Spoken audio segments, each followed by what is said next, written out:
नमस्कार दोस्तों, क्या आपने कभी सोचा है कि संसद में बड़े-बड़े मुद्दों पर चर्चा कैसे होती है?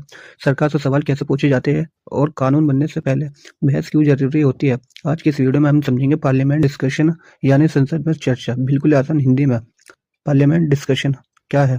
संसद में जब किसी राष्ट्रीय महत्व के विषय जैसे कानून, बजट, नीति, महंगाई, बेरोजगारी या सुरक्षा पर लोकसभा और राज्यसभा के सदस्य आपस में बहस करते हैं, उसे ही पार्लियामेंट डिस्कशन कहा जाता है। ये लोकतंत्र का सबसे महत्वपूर्ण हिस्सा है। संसद में चर्चा का उद्देश्य है सरकार को जवाबदेह बनाना, जनता की समस्याएं उठाना, कानून बनाने से पहले सुझाव देना, गलत नीतियों की आलोचना करना। संसद में चर्चा के प्रमुख प्रकार। Number 1, question hours. संसद की शुरुआत में होता है। संसद मंत्री से सवाल पूछते हैं, सरकार की कार्यप्रणाली पर सीधी निगरानी। उदाहरण, देश में बेरोजगारी क्यों बढ़ रही है? नंबर 2, जीरो हावर। शून्यकाल। अचानक और गंभीर मुद्दों के लिए नियमों में नहीं पर परंपरा में से मान्य। उदाहरण, प्राकृतिक आपदा या बड़ा घोटाला।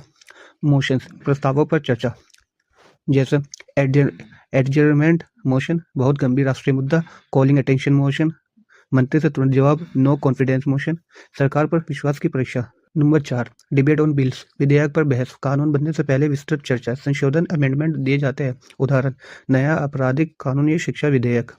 नंबर 5, बजट डिस्कशन, बजट चर्चा, सरकार के खर्च और आय पर बहस, वित्तीय नीतियों की समीक्षा। नंबर 6, शॉर्ट ड्यूरेशन डिस्कशन, सीमित समय की चर्चा, वोटिंग नहीं होती।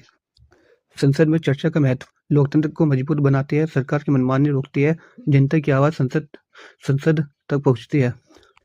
कुछ एग्जाम पॉइंट्स। संसद में चर्चा संवैधानिक लोकतंत्र की आत्मा है। आर्टिकल 105 संसद सदस्यों की स्वतंत्रता है। तो दोस्तों, अगर आपको ये वीडियो उपयोगी लगी हो तो लाइक करें, शेयर करें और चैनल को सब्सक्राइब करें। ऐसी ही आसान भाषा में लॉ और पॉलिटिक्स समझने के लिए जुड़े रहिए। धन्यवाद।